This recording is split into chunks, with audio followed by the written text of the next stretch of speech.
आज का स्टूडेंट सिर्फ कंफ्यूज नहीं है, वो इमोशनली टॉर्न है। ड्रीम्स कुछ और है, प्रेशर कुछ और। पेरेंट्स सिक्योरिटी चाहते हैं, स्टूडेंट्स ग्रोथ, और इसी गैप को समझना बहुत जरूरी है। आज हम बात करेंगे मिस्टर गौरव पासी से, कनाडा रिटर्न्ड एंटरप्रेन्योर, जो स्टडी अब्रॉड को सिर्फ प्रोसेस नहीं, इमोशन समझते हैं। हर स्टूडेंट के लिए हर कंट्री सही नहीं होती। USA, Canada, UK, Germany, Australia, हर जगह अपॉर्चुनिटीज हैं, पर सही चॉइस पर्सनालिटी, बजट और करियर गोल्स पे डिपेंड करती है। सबसे बड़ी गलती, लोग डिग्री चूज करते हैं, डायरेक्शन नहीं। पासी जी ने कनाडा में देखा कि सक्सेसफुल वही होते हैं जिनके पास क्लैरिटी होती है, सिर्फ एडमिशन लेटर नहीं। करियर पहले, कॉलेज बाद में। पेरेंट्स का डर जेन्युइन होता है, सेफ्टी, पैसा, फ्यूचर। स्टूडेंट्स का सपना जेन्युइन होता है, फ्रीडम, एक्सपोजर, ग्रोथ। पासी जी का मानना है कि जब दोनों एक दूसरे को समझने लगते हैं, तब बेस्ट डिसीजंस होते हैं। स्टडी अब्रॉड सिर्फ पढ़ाई नहीं बदलता, सोच बदलता है। कॉन्फिडेंस, इंडिपेंडेंस, ग्लोबल माइंडसेट, ये सब सिर्फ फॉरेन डिग्री से नहीं, राइट प्लानिंग से आता है। और यही पासी जी का विजन है, डिग्री नहीं, डेस्टिनी डिजाइन करना। Okay Gaurav ji, thank you very much. आपने इस पॉडकास्ट में आए एंड हमें टाइम दिया, दैट इज़ वंडरफुल। बट इस पॉडकास्ट का मकसद हमारा क्या रहेगा, I like to explain you over here. तो पहला तो पॉइंट ये है कि हम लोग इस पॉडकास्ट को उन पेरेंट्स और उन बच्चों तक लेके जाना चाह रहे हैं जो बच्चों को बाहर भेजना चाहते हैं हायर स्टडीज़ के लिए या करियर बनाने के लिए। तो मैं इस सवाल तो डेफिनेटली मैं आपसे पूछूंगा, बट मैं उससे पहले ये जानना चाहता हूँ कि इजी मूव्स का ओपन करने का आपका मकसद क्या है? देखो, बड़ा सिंपल इसका मकसद है इजी मूव का शीजी। कंफ्यूजन कम, क्लैरिटी ज़्यादा। हमारा सिंपल मकसद है कि बच्चों को right advice, right pathway, professional advice के साथ ग्लोबल अपॉर्चुनिटी दी जाए। हमारे पास लगभग 20 साल पुराने फैकल्टीज़ हैं। हमारे पास जो आइट्स की कोचिंग भी देते हैं, एसोसिएट ऑफिसर 20 साल पुराने हमारे पास कंसल्टेंट्स हैं जो डिफरेंट डिफरेंट कंट्रीज में काफ़ी बच्चे भेज चुके हैं। तो उनको इतना एक्सपीरियंस, इतना वास्ट एक्सपीरियंस है कि किस कंट्री में जाना चाहिए, कि क्या कोर्स सिलेक्शन कैसे करनी चाहिए, कैसा एसओपी होना चाहिए, और ये सारी चीज़ों की राइट एडवाइस, लीगल एडवाइस हम लोग प्रोवाइड करते हैं। और हमारा यही काम है कि बच्चे को कंफ्यूजन ना हो, क्लैरिटी के साथ वहां पर बच्चा जाए।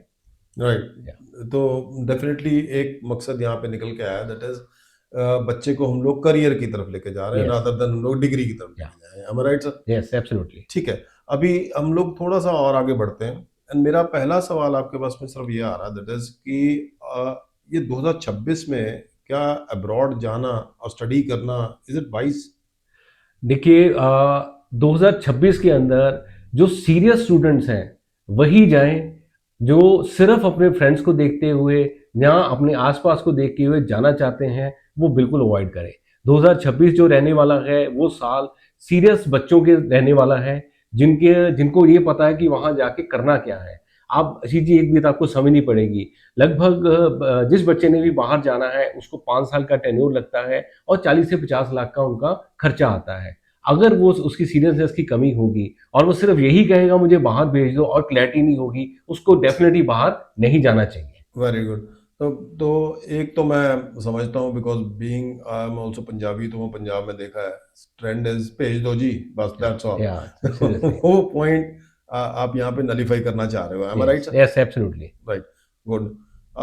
गौरव जी, एक और थोड़ा सा मैं आपको ना आपकी एज से बहुत पहले लेके जाऊंगा, तो मैं जानना चाहता हूँ, अगर आज आप वो 18 साल के बच्चे होते हैं तो डेफिनेटली उस समय उसमें आपका डिसीजन क्या होता आज की डेट में? देखो जी, अगर मैं 18 साल का होता और मेरे पास जो आज एक्सपीरियंस है वो नहीं होता, तो जो नॉर्मल स्टूडेंट करते हैं मैं भी वही करता।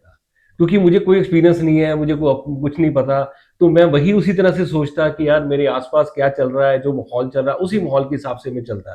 कि आज कनाडा की तरफ जा रहे हैं मैं वहां चला जाऊं, कोई यूके की तरफ जा रहा है मैं वहां चला जाऊं, या ऑस्ट्रेलिया। मुझे मेरा कोई भी डायरेक्शन लेस होता। तो मैं डेफिनेटली आज स्टूडेंट जो सफ़र कर रहा है वो इसीलिए कर रहा है क्योंकि उसको बहुत सारी चीज़ें पता नहीं है। और पेरेंट्स भी जो उनके हैं, चाहे वो उनकी स्टडी अपने टाइम पे अच्छी करी हुई है, लेकिन आज का ज़माना बदल गया है, चीज़ें बदल चुकी हैं, ग्लोबल अपॉर्चुनिटीज़ बिल्कुल अलग है। इसीलिए आपको राइट कंसल्टेंट की ज़रूरत पड़ती है, जिसका एक्सपीरियंस हो, जिसको पता हो, जो वहाँ पर रह के भी आया हो, जैसे इजी मूव, मैं वहां पर रह के आया हूँ, आपको मैं बता सकता हूँ उन कंट्रीज की डिफिकल्टीज क्या है, चैलेंजेस क्या है और अपॉर्चुनिटीज क्या है। गौरव जी, ये तो बातें हुई हमारी। अब थोड़ा सा हम रियलिटी के बारे में बात करते हैं श्योर। या। कि कनाडा के रूल्स जो हैं रोज के रोज चेंज हो रहे हैं, यस। बहुत फ्रीक्वेंटली, और बाकी कंट्रीज के भी रूल्स बहुत ज़्यादा चेंज हो रहे हैं, पॉलिटिकली बहुत इनस्टेबल हो चुका है। या। तो ग्राउंड रियलिटी आपके हिसाब से क्या है? देखो, पैनिक जो है इस टाइम पे जो कनाडा के अंदर है वो अननेसेसरी है, पर सीरियसनेस बहुत ज़रूरी है। पिछले 2 साल के अंदर कनाडा में बहुत सारे रूल चेंज हुए हैं, फ्रीक्वेंटली चेंज होते रहे हैं रूल्स। चाहे वो पीएनपी का कोटा कम कर दिया हो, चाहे वो ड्रॉ, कोई भी ड्रॉ 500 से नीचे नहीं आया है, चाहे वो स्टूडेंट्स के वीज़ा रिजेक्ट हुए हैं, बहुत सारे रूल्स चेंज हुए हैं। तो पैनिक तो डेफिनेटली वहाँ रहा है, लेकिन आपको उसके लिए सही मेजर यूज़ करने पड़ेंगे। 2026 आते आते कुछ चेंजेस जरूर हुए हैं, कुछ पॉजिटिव चेंजेस हुए हैं। इनफैक्ट जब हम बात कर रहे हैं, आज ही के दिन कनाडा का सबसे बड़ा ड्रॉ लास्ट 5 ईयर्स का आया है। 8,000 लोगों को इनवाइट किया गया है 511 के स्कोर के ऊपर। तो चेंजेस पॉजिटिव भी आ रही हैं। लोगों को समझना पड़ेगा कि हर बच्चा, हर चीज़ कनाडा में अब होने वाली नहीं है जो पहले होती थी 2020, 21, 22 के अंदर या 23 के अंदर तक। तो ऑब्वियसली में इस साल कोटा जो लास्ट ईयर कम किया था पीएनपी का, वो कोटा बढ़ा दिया गया है। पहले +2 का बच्चा कुछ भी करके पक्का हो जाता था या उसके पाथवे बन जाते थे। आज ऐसा नहीं है। आपको राइट एडवाइस के साथ राइट पाथवे चूज करना पड़ेगा, राइट प्रोविंस चूज करनी पड़ेगी, राइट कोर्स चूज करना पड़ेगा कि किस जगह पर मेरा पाथवे बने। वीज़ा को लेकर के बहुत सारी, कई बार या। जो है लोगों के दिमाग में मिसकंसेप्शन ही रहती या। हैं। तो वीज़ा को लेकर थोड़ी क्लैरिटी चाहिए होगी कि रिजेक्शन होती क्यों है वीज़ा के अंदर? जी, रिजेक्शंस के कई कारण हो सकते हैं। मेजर कारण है एसओपी जो आपने सही नहीं बनाई है। दूसरा है आप ये नहीं प्रूव कर पा रहे कि आप कोर्स करके वापस आ पाओगे, फैमिली टाइज़ नहीं दिखा सकते। और बड़ा कारण है कोर्स सिलेक्शन। आप जो कोर्स सेलेक्ट कर रहे हो, वो राइट सिलेक्शन आपकी नहीं हो रही है।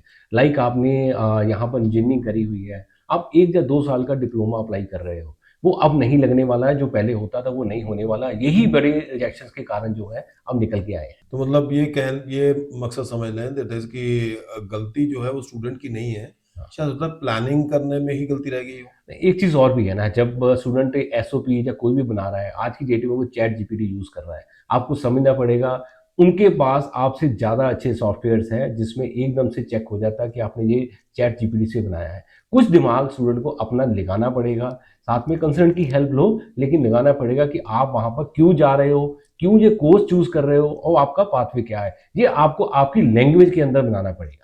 गौरव जी, इसमें इजी मूव्स हमारी हेल्प कैसे कर सकता है? देखो, इजी मूव्स, हमारे पास 20 साल प्लस का एक्सपीरियंस है, हमारे जो कंसल्टेंट्स हैं डिफरेंट डिफरेंट कंट्रीज़ के अंदर। तो हम लोगों को पता है कि किस कंट्री के अंदर किस तरह की एसओपी और किस क्या चीज़ें यूज़ होनी है। हम जो भी एडवाइजेबल, आपको लीगल एडवाइजेबल रहेगी चीज़ें, वही आपको प्रोवाइड करते हैं, वही आपको हेल्प करते हैं स्टूडेंट को, जिससे उसका वीज़ा जो है वो आसानी से लगे। ओके गौरव जी, एक अभी हम लोग पेरेंट्स के साइड से भी हम बात करेंगे। अब तो या। हम स्टूडेंट की करियर की बात कर रहे थे, डेफिनेटली पेरेंट्स का भी बहुत बड़ा स्टेक होता है इसमें। यस। तो पेरेंट्स की तरफ से अगर हम लोग बात बोलें कि पेरेंट्स का सबसे बड़ा फियर आपको क्या लगता है कि आपके एक्सपीरियंस के हिसाब से क्या सबसे बड़ा फियर होगा उनका? बहुत अच्छा क्वेश्चन आशीष जी पूछा। इस एंगल के बारे में कोई ज़्यादा सा कंसर्न बात नहीं करते। पर आप ये सोचो कि एक 18 साल का बच्चा, 18 या 20 साल का बच्चा, जिसको हम इंडिया में अपनी कंट्री के अंदर हवा भी नहीं लगने देते, वो अचानक से उसके लिए हम ग्लोबली अपॉर्चुनिटी ढूंढते हैं, वो बाहर जाता है। और सबसे बड़ा पेरेंट्स का डर रहता है कि यहाँ फैमिली के बीच में रहा है, वो अकेला कैसे रहेगा, फिर उसकी सेफ्टी कैसी रहेगी, क्योंकि बहुत सारी न्यूज़ हम वैसे भी सुनते हैं। देन उसने जो भी पैसा इन्वेस्ट कर रहे हैं उसके ऊपर, चाहे वो लोन के माध्यम से कर रहे हैं, चाहे वो सेल्फ उसके ऊपर आप पैसा इन्वेस्ट कर रहे हैं, क्या उसकी रिटर्न ऑफ इन्वेस्टमेंट है?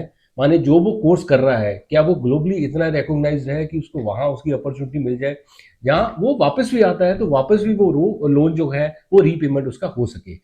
सैडली इस एंगल के बारे में ज़्यादातर कंसल्टेंट बात नहीं करते, लेकिन हमारी इजी मूव की टीम क्या करती है, सबसे पहले इन्हीं एंगल्स के ऊपर पेरेंट्स को एडवाइस करती है और समझाती है।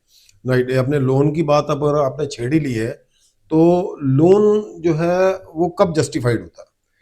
अच्छा जी, लोन जस्टिफाई तब होता है जब वो कोर्स जो बच्चा करने जा रहा है उसकी ग्लोबली रिकॉग्निशन हो। इसका मतलब क्या है कि जो भी वो कोर्स कर रहा है, वो ऐसा नहीं है कि वो पीआर डिपेंडेंट हो कि उसकी पीआर होगी तभी वो जस्टिफाई होगा। उसकी ऐसी वैल्यू होनी चाहिए कि खुदा ना खास्ता अगर 1% उसकी पीआर नहीं होती है, वो वापस भी आता है, अपना कैरियर बनाता है, वो कोर्स उसको हेल्प करे और जिससे वो अपना लोन जो है रीपेमेंट कर पाए इजिली। राइट। तो यहाँ पे एक और आपने बात बोली, पीआर की बात बोली, तो पीआर वाकई में गारंटी होती है पीआर की? शी जी, कोई भी कंट्री पीआर की गारंटी कभी नहीं देता है, ठीक है? ये समझना पड़ेगा, बल्कि हम जब जो फॉर्म भरते हैं, एसओपी भरते हैं, उस पे लिखा जाता है कि हम वापस क्यों आएँगे स्टडीज़ के बाद, हमारी क्या अपॉर्च्युनिटी, सब कुछ हम लोग क्लियर करते हैं। लेकिन जो स्मार्ट स्टूडेंट्स होते हैं, अपनी प्लानिंग इस तरह की करते हैं, अपना कोर्स सिलेक्शन इस तरह से करते हैं कि उनकी डिपेंडेंसी पीआर के ऊपर नहीं होती है, उनकी डिपेंडेंसी जो वो कोर्स कर रहे हैं, उसके ऊपर होती है कि अगर 1% पीआर नहीं भी होती है, प्लान बी के अंदर उनके पास ग्लोबल अपॉर्चुनिटी किसी दूसरी कंट्री पे अंदर या अपनी बैक कंट्रीज के अंदर भी तैयार हो। हम लोग सोशल मीडिया की बात करें, या सोशल मीडिया तो भरा पड़ा है इसमें कि पीआर आओ, पीआर ले जाओ, मतलब ऐसे, तो वो वाजिब है कि जायज है क्या? शी जी, देखो, सोशल मीडिया में सारी चीज़ें बड़ी हाइप करके बताई जाती है। ऐसा नहीं होता है कि कंट्रीज जो है ऐसा कंट्रीज पीआर देती हैं, ऐसा नहीं है कि कंट्रीज पीआर नहीं देती हैं, चाहे वो यूके हो, ऑस्ट्रेलिया हो, कनाडा हो। आप देखोगे हमारी कम्युनिटी के लोग पंजाब, हरियाणा में बहुत भरे पड़े हैं, सब लोग बहुत पीआर हुए हुए हैं, वो इसी माध्यम से पीआर हुए हुए हैं। ठीक है, तो पीआर की गारंटी कोई नहीं होती है, आप इसकी हाइप मत क्रिएट करो, लेकिन अपने कोर्स के ऊपर, अपने ऊपर इतनी डिपेंडेंसी रखो कि आज का जो सिनेरियो चल रहा है, अगर पीआर नहीं होती है तब भी हमें उसकी कोई बहुत बड़ी दिक्कत नहीं है। तो गौरव जी, अभी हम लोग शिफ्ट हो रहे हैं, थोड़ा गियर शिफ्ट करेंगे कंट्री की तरफ। कंट्री में कोर्सेज जो अवेलेबल हैं और उन कोर्स का सच जो हाँ, हम लोग यहाँ पे सुन रहे हैं, थ्रू सोशल मीडिया बात करते हैं, तो वहाँ पे कनाडा कनाडा कनाडा सिर्फ एक ही कंट्री के बारे में बातचीत होती है। यस। तो क्या कनाडा के अलावा भी कोई ऑप्शंस होती हैं क्या? जी, कनाडा के अलावा भी बहुत ऑप्शंस हैं, लाइक अभी जर्मनी है, यूरोप है, ऑस्ट्रेलिया है या यूके है। तो बहुत सारी ऑप्शंस हैं, बच्चा जा सकता है उसके अंदर, लेकिन हर कंट्री के अपने प्रो एंड कॉन्स रहते हैं, फ़ायदे नुकसान रहते हैं। जैसे जर्मनी के अंदर थोड़ा लैंग्वेज कंस्ट्रेंट रहता है, इंटीग्रिटी के इश्यूज़ रहते हैं, यूके बिट एक्सपेंसिव है, ठीक है? और ऑस्ट्रेलिया में आपको फंड्स का इश्यू रहता है। तो हर कंट्री के प्लस एंड माइनस रहते हैं। अगेन मैं उसमें कह रहा हूँ कि बच्चे के अपने कैलिबर के ऊपर डिपेंड करती है कंट्री, ना कि इंस्टाग्राम की रील के ऊपर। Right, very nice. ये तो बहुत अच्छा या, सा जवाब दिया आपने। या, इसकी इंस्टाग्राम की रील के ऊपर ये कोर्स नहीं चूज करना चाहिए। यस। एक और मेरा सवाल यहाँ पे पेरेंट्स की तरफ से ही आएगा, दैट इज कि गलत कोर्स चूज करने का नुकसान क्या होता है? बहुत भारी नुकसान है, गलत कोर्स आपने चूज़ कर लिया, आपको करियर डिस्टर्ब हो जाएगा, आपका डिप्रेशन भी होता है, आपको जॉब्स नहीं मिलती, आपके 5 साल खराब होते हैं, आपके जो पैसा लगाया है रिटर्न ऑफ इन्वेस्टमेंट नहीं है, तो बहुत बारी स्टूडेंट्स के बहुत गलत नुकसान हो जाते हैं। इसलिए जो कैलिबर है, जो आपका जो इंटरेस्ट है, उसी के हिसाब से कोर्स चूज़ करना चाहिए, ना कि आस-पास, आजू-बाजू देखते हुए। तो ये बहुत बार सुनते हैं ना, ये स्टेम स्टेम स्टेम स्टेम के लिए ये क्या स्टेम सबके लिए है? कुछ कुछ टाइम से ये पॉपुलर हुआ है वर्ड। स्टेम को मैं समझा देता हूँ, science, technology, engineering and mathematics, ये बन के स्टेम बना हुआ है। स्टेम सबके लिए नहीं है। स्टेम में आप देखते हो मैथ्स है, साइंस है, टेक्नोलॉजी है। जो बच्चा इस टीम का पढ़ा हुआ है, जिसने प्लस टू इस टीम में करी हुई है, वही बच्चा इस कोर्स की तरफ जाए। कई बार क्या होता है, 10th हमारे यहाँ पर हर बच्चा मैथ करता ही करता है, चाहे नंबर कम है, ज़्यादा है, वो मैथ कंपल्सरी सब्जेक्ट है। उसको देखते हुए कुछ यूनिवर्सिटीज एडमिशन दे देती हैं कि इसके अंदर, लेकिन ये स्टडी टफ है थोड़ी सी। आप कई बार क्या है, ये बर्डन हो जाती है स्टडी, फिर फाइनली अगेन क्या होगा, आपका कोर्स आप बीच में छोड़ोगे, अगेन आपका नुकसान होगा, फंड्स का नुकसान, ना कोई पाथवे बनेगा, ना फिर अगेन डिप्रेशन और lead back to the country. तो इसलिए स्टेम में वही बच्चा जाए जो एक्चुअल में इस सब्जेक्ट्स के लिए एक्सपर्ट है। कॉमन मिस्टेक्स क्या होती हैं, तो बच्चा कॉमन मिस्टेक क्या कर सकता है या पेरेंट्स क्या कॉमन मिस्टेक कर सकते हैं? आ, देखो जी, हर बच्चे ने बाहर जाना है, आसपास के लोगों से पूछते हुए ड्रीम रहता है शुरू से कि मुझे स्टडीज़ के लिए बाहर जाना है। तो वो गलतियाँ बच्चे क्या कर जाते हैं समटाइम, कि अपने साथ वाले स्टूडेंट से बात करते हैं, दोस्त से बात करते हैं, वो कौन कौन सी कंट्री जा रहा है या कौन सा कोर्स सेलेक्ट कर रहा है। हो सकता है वो कोर्स या कंट्री उसके लिए वाजिब ना हो, क्योंकि उसकी स्टडीज़ डिफरेंट हो सकती हैं,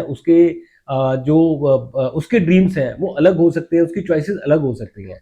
तो वो सबसे बड़ी ये गलती करता है कि उसने अपने आसपास को देखते हुए डिसीजन ले रहा है, जबकि उसको अपने अंदर देखना पड़ेगा कि उसके चॉइसेस और उसका जो उसका इंटरेस्ट एरिया है वो कौन सा है। राइट, तो यहाँ पे कंसल्टेंट का रोल आप समझते हैं कि बहुत इंपॉर्टेंट यस, रहेगा, एब्सोल्युटली, बट बहुत सही इंपॉर्टेंट है। कंसल्टेंट पहचाना कैसे जाए? बहुत आसान है। अगर आप नॉर्थ एरिया में स्पेशली पंजाब रीजन के अंदर हो, जहाँ वहाँ बात कर रहे हो, जैसे आप किसी भी ऑफिस के अंदर एंटर करते हो, आपको लाइसेंस की कॉपी मिलेगी जो पंजाब गवर्नमेंट ने इशू करी होगी लाइसेंस कंसेंट की। तो आप सबसे इंपॉर्टेंट चेक कर सकते हो कि क्या वो लाइसेंस कंसेंट है, क्योंकि लाइसेंस एक बहुत मुश्किल प्रोसेस है जो मिलता है, और बड़े जेन्युइन लोगों को ही मिलता है लाइसेंस। तो पहली चीज़ तो वो चेक कर सकते हो। दूसरी चीज़ है वो देखो कि कोई ओवर कमिटमेंट तो नहीं कर रहा, कि 100% वीज़ा आपको गारंटी कर रहा हो। ये गारंटी नहीं होती है, क्योंकि वीज़ा जो है वीज़ा ऑफिसर ने देना है, किसी कंसल्टेंट ने नहीं देना है। थर्ड है, क्या आपके साथ वो रिस्क शेयरिंग कर रहा है। अगर वो रिस्क शेयरिंग कर रहा है, आपको सारी चीज़ें बता रहा है, तो डेफिनेटली वो एक जेन्युइन कंसल्टेंट ही होगा। ये 2-3 चीज़ें आप चेक कर सकते हो जिससे आपको क्लैरिटी मिल जाएगी। गौरव जी, अगर इजी मूव्स, क्योंकि हर जगह तो नहीं है, आपका क्या ऑफिस तो नहीं रहेगा, तो अगर इजी मूव्स हर जगह ना रहे तो ऐसे आपकी जो जेन्युइन एडवाइस है वो हमारे स्टूडेंट्स या उनके पेरेंट्स आपसे कैसे ले पाएंगे? देखो, पहले तो कुछ चीज़ें अच्छी भी होती हैं। कोविड ने एक चीज़ तो हम सबको दे दी है डिजिटली, कि हम 100% डिजिटली सब जगह प्रेज़ेंट हो सकते हैं। तो पहली चीज़ तो डिजिटली मैं ऑल ओवर द वर्ल्ड हम लोग कंसल्टेंसी देते हैं लोगों को। लेकिन फिर भी अगर आपको लगता है अगर हम अवेलेबल नहीं हैं या कहीं से कनेक्शन नहीं हो पा रहा है, तब आपकी SOP, choice of courses, financial का ज़्यादा लेन-देन ना हो, और कॉलेज की सिलेक्शन वो थोड़ा-सा ध्यान दें आप, तो मेरे ख्याल से तो ज़्यादा आपको दिक्कत आने वाली नहीं है। बहुत अच्छी एडवाइस आपने दी है, पेरेंट्स को लेकर के भी और कंसल्टेंट्स को थैंक भी यू। चूज कैसे किया जाए। तो गौरव जी, अब हम फाइनल स्टेज पे जा रहे हैं, दैट इज कि एक एडवाइस आप पेरेंट्स के लिए दे सकते हैं कुछ इसमें? अ, मैं पेरेंट्स के लिए एक एडवाइस देना चाहूँगा ये, कि आज आप छोटी सी छोटी चीज़ भी घर के लिए लेते हो, तो बहुत चीज़ें डिस्कशन करते हो आपस में भी, जहाँ जो चीज़ ले रहे हो उस शॉपकीपर से भी डिस्कशन करते हो। यहाँ आपका बच्चे का कैरियर का सवाल है, जो 5 साल, 7 साल उसने फॉरेन की कंट्री में, बाहर की कंट्री में जाना है। साथ-साथ बहुत हेफ़्टी अमाउंट एक इन्वेस्टमेंट इसके अंदर होती है। आपके पास सॉरी टू से क्वेश्चन ही नहीं होते हैं जब एक कंसर्न के पास जाते हो। आप अपने 10 से 20 क्वेश्चन रेडी करके जाओ, आप कंसर्न के पास जा रहे हो। आप उससे पूछो कि अगर वो एक कंट्री आपको सजेस्ट कर रहा है आपके बच्चे के लिए, वो क्यों कर रहा है? ये कोर्स आपको क्यों सजेस्ट कर रहा है, क्यों एडवाइस कर रहा है? आपके पास उसको पूछने के लिए क्वेश्चंस होने चाहिए, क्योंकि अगर आप क्वेश्चंस नहीं पूछोगे, देन आप डेफिनिटली उसके समझाए हुए चीज़ों के ऊपर ओवरबर्डन हो जाओगे, जो मुझे लग रहा है राइट डिसीजन नहीं है। तो मेरा यही आप पेरेंट्स के लिए एडवाइस है कि जितने ज़्यादा से ज़्यादा क्वेश्चन पूछ सकते हो, उतनी ही क्वेश्चन पूछो, उतनी ही नॉलेज गेन करो, क्योंकि ये आपके बच्चे का करियर का सवाल है। और अभी यहाँ पे बहुत इंपॉर्टेंट स्टेक आता है बच्चे का, तो बच्चा भी डेफिनेटली, आपको बच्चे के लिए क्या एडवाइस रहेगी कि बच्चा जो है 2026 के बाद में क्या उसकी सोचने की थॉट प्रोसेस होना चाहिए? देखो, बच्चों के लिए बोलूँगा ये एस्केप रूट नहीं है, कि मुझे इंडिपेंडेंट लाइफ़ जीनी है और बाहर मुझे बहुत कुछ बहुत ग्रीन दिखता है, ऐसा नहीं है कुछ भी। बच्चे को देखना चाहिए वो बाहर क्यों जा रहा है, उसकी राइट प्लानिंग होनी चाहिए, राइट कोर्स की सिलेक्शन होनी चाहिए, और उसको 2-3 ऑप्शंस उसके पास होने चाहिए। अगर ये नहीं होना तो ये होना चाहिए। तो उसको आँखें बंद करके कोई भी चीज़ चूज़ नहीं करनी चाहिए, कि मैं अब +2 के बाद मैं तो बाहर चला गया, मैं बड़ा इंडिपेंडेंट हो गया। ये इंडिपेंडेंट नहीं है, वहाँ और बर्डन हो जाएगी, अगर आपकी राइट सिलेक्शन नहीं होगी तो।